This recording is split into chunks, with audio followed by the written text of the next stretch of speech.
I have a question regarding shortening the salah. So I am a geologist, and due to my work, I travel 2 weeks to a camp that is maybe 400 kilometers from where I live, and then I spend 2 weeks there, and then I come back home for 1 week, and then that's how my schedule is. So I was wondering, while I am at camp, do I shorten my salah or do I not shorten my salah? The camp is fixed in one place or it moves from one place to the other? It would be fixed throughout my contract. Okay, and you would have your own room that you settled in? Yes, I have a room that I share with someone, but I pray in. So far from my last week that I was working, I was praying in my room. Yeah, but I mean, it is your fixed room, room number 205, for example. This is your fixed room. So you go back home for a week or two, you come, you find your room, your clothes, your things. No, when I come back, depending if someone that I switched my rotation with is in the room, I might be in a different room with different roommates Okay, or alone. I will answer you, inshallah.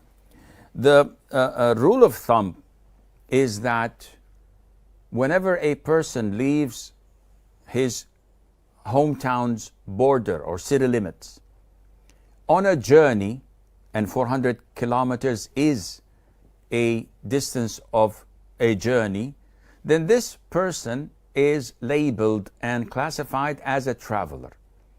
Anyone who calls home, "Hi, where's daddy?" "Oh, daddy's traveling." "Where at?" "Well, he went to this camp, this city, this village, this town, whatever." So you are classified as traveling. You pack your bags and you say the dua of traveling and you bid your family farewell. Now, the issue is if a person who is in such a situation reaches his destination, which is 400 kilometers away, and it's a camp in the middle of the desert or in the mountains. In Canada, I don't think you have deserts. So what is the situation? This guy is still a traveler. He hasn't settled down. He hasn't put his P.O. box to be there. And he is commuting until the project or the assignment is over. So he is still labeled as a traveler, and he may shorten his prayers and he may combine if there is a necessity for that. When is it that shortening prayer ends for him? The most authentic opinion is that he does not shorten once he settles. What do you mean by he settles?